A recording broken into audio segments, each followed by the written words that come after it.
We've all seen the headlines. We think we understand these stories. The truth is, not everything is what it seems.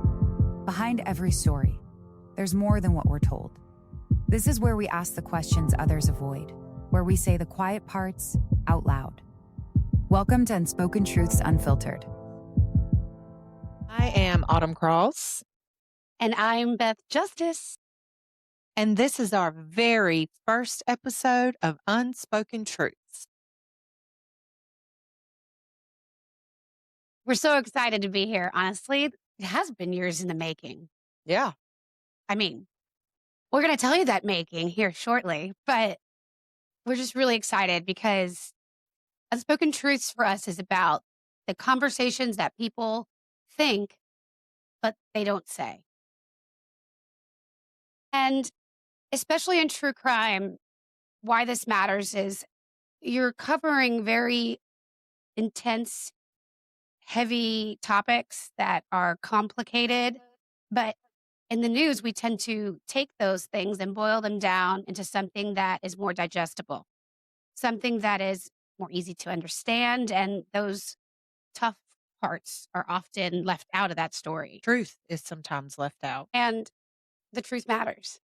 And this podcast, we are going to tackle that very truth, showing all sides of the story. And we're so excited to be here with you. Before we get into why we started this podcast, which is what we're going to be discussing today, we want to tell you how we got here and a little bit about who we are.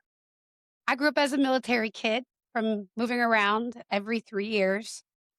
And I knew from a very young age that I liked to tell stories. So I can even remember telling my very first stories, probably about the age of 3 or 4. And I would like to pick all these little details out, put them together and loop and hook people in so that they could, finally get to the culmination of the story and the biggest moment. And I used to have so much fun building those stories of my own that it's no wonder I got into journalism so that I could tell other people's stories. So I've done it all in the terms of the television world and legacy media, from the Weather Channel and hurricanes, tornadoes, Superstorm Sandy, and then all the other natural disasters. And from that, I went into USA Today telling political disasters, which is why I got out of that very quickly because I don't like politics, as it turns out. After politics, I then went into true crime. I will say in the courtroom, there is a lot of politics at play, and we're going to get into that in our podcast eventually. But I worked at Court TV. So Court TV was a brand, the one you remember back in the day with the O.J. Simpson trial and Menendez brothers. And they went away for a little while. They were on a little hiatus, and they came back around 2018. And I was a part of the group that was relaunching Court TV. So I got to build their digital brand from the bottom up, which meant all kinds of fun stuff like creating a website, creating marketing plans, creating the system of the team that would clip content and take it from broadcast to the digital platforms that we serve. So that part was amazing, right? I love the business side of things. I loved building business, cultivating talent, helping people grow in their careers. Like, that's the part I loved. But there was this other side of it that I kind of felt I struggled a little bit with. And that was the part where you're truncating stories, going from what I thought was these powerful stories of people's worst moment of their lives in most cases, and taking that complicated story and putting it into a headline or a 60-second video or a package that was only a minute and a half. It was challenging because here in these stories, you would see they're real people going through real life-altering situations, and you're trying to sell that to the audience in a sense. So there was always this part of me that was like, I love true crime. I absolutely love the stories. But what I was doing with those stories was becoming more and more difficult to continue to do the way I thought I wanted to do it. Yeah, that's exactly the way I felt too. The truth is, there's always more beneath the surface. This is Unspoken Truths Unfiltered. I grew up in South Georgia, had a big family, and lots of fun and chaos and sports and family time and faith. And my journey before Court TV, which I also worked at with Beth, my journey led me through many different industries. Medical field, I worked in education for a little while, business, lots of business, and that's how I ended up at Court TV. And I started to feel the same way. I lost my mother a couple of years ago, and I really started striving for more light in my life and things that made me happy and did good. I wanted more good in my life and to help people and make an impact. And I felt that pull that so upsetting to me some days. I can remember even having tears at the end of a work day about not being able to tell the full story and having to sell a story, sensationalizing other people's pain. And to me, that was very hard in my struggle as who I was as a human being. It was hard for me. And as time went on, the struggle got harder and harder, and it just didn't align emotionally with what I wanted to do with my life. And again, I felt the same exact way Beth did. It was fun. I worked in the digital department at Court TV. I love true crime. Beth and I bonded over that. We got very close working together, lots of projects, lots of success. And I think it got to the point for both of us that it just felt so off, but we couldn't ignore it anymore. But we still loved our job so much. So we just continued down that path.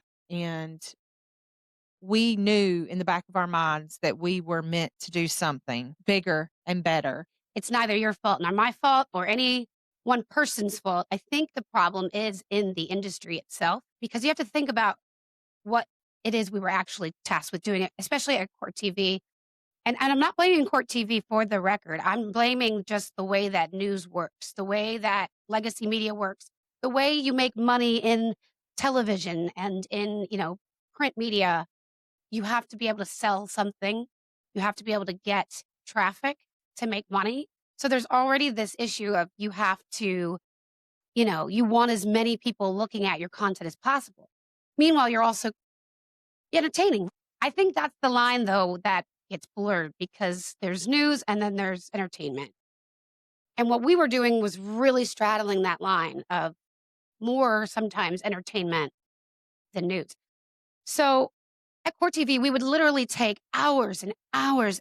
I mean, sometimes an 8-hour day of courtroom activity and boil it down into a segment that you could tell the entire story quickly and read it within, a minute and a half article or, a segment on air for 30 to 90 seconds, something like that. You would not be able to go very deep into these. So reducing it down to sentences, it's taking that truth down to a short version. So this tiny sentence, and then that sentence ends up becoming what people take away from what you're giving them. So I think that no matter where our hearts lie, I think the system is built ultimately to hurt some of getting the full story. Unless you're sitting there watching the live stream gavel to gavel, because then you're getting the full courtroom story. Then you're not maybe getting the full story of the person in the courtroom. Yeah. And at Court TV, we had that. We had the entire background. And you don't see that in the live streams. We knew from reports and court documents who these people were. I think for me, it was more upsetting sometimes. People were being judged, and the people that were doing the judging didn't have the whole story. So, I mean, that's life, that's people, that's the way it's going to be. Everyone is entitled to their own opinion. But I feel like if you're not getting the whole truth, is it a valid opinion? Yeah. And the system wasn't built for truth, it was built for consumption. So that's ultimately the issue. And I think that's what kind of led to our personal conflict. Us being able to see this and realizing, which was a hard truth for me to accept, that I ultimately became part of the problem because I loved my job and I had good intentions at heart. But what comes out to people that they can only see what we're giving them. And I never felt like I was giving enough. Not only that, but I didn't feel like I had the strength to change it. Because the truth matters. And so does how we treat each other. Stay kind. Stay curious. Stay safe. Until next time.